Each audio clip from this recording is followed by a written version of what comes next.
বিশ্বের বিভিন্ন দেশে বেড়ে চলেছে বায়ু দূষণের মাত্রা। দিন দিন ঢাকার বাতাস দূষিত হয়ে উঠছে। চলতি বছর শুরুতেই টানা কয়েকদিন বাতাসের মান খুবই অস্বাস্থ্যকর ছিল। তারই ধারাবাহিকতায় আজ সকালেও ঢাকার বাতাস অস্বাস্থ্যকর অবস্থায় রয়েছে। সোমবার সকাল 8:30 আন্তর্জাতিক বায়ুমান প্রযুক্তি প্রতিষ্ঠান আইকিউ এয়ার থেকে এ তথ্য জানা যায়। 247 স্কোর নিয়ে আজ বায়ু দূষণের শীর্ষে রাজধানী ঢাকা। এখনকার বাতাসের মান নাগরিকদের জন্য খুব অস্বাস্থ্যকর। 201 থেকে 300 এর মধ্যে থাকা আইকিউ স্কোরকে খুব অস্বাস্থ্যকর বলা হয়। এই অবস্থায় শিশু, প্রবীণ ও অসুস্থ রোগীদের বাড়ির ভেতরে এবং অন্যদের বাড়ির বাইরের কার্যক্রম সীমাবদ্ধ রাখার পরামর্শ দেওয়া হয়ে থাকে।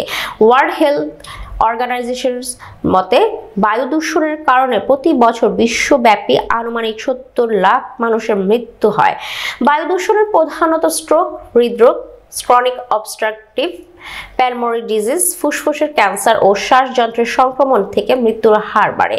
এছাড়া 301 থেকে 400 এর মধ্যে থাকা আইকিউ এয়ার ঝুঁকিপূর্ণ বলে বিবেচিত হয়, যা নগরের বাসিন্দাদের জন্য গুরুতর স্বাস্থ্য ঝুঁকি তৈরি করে।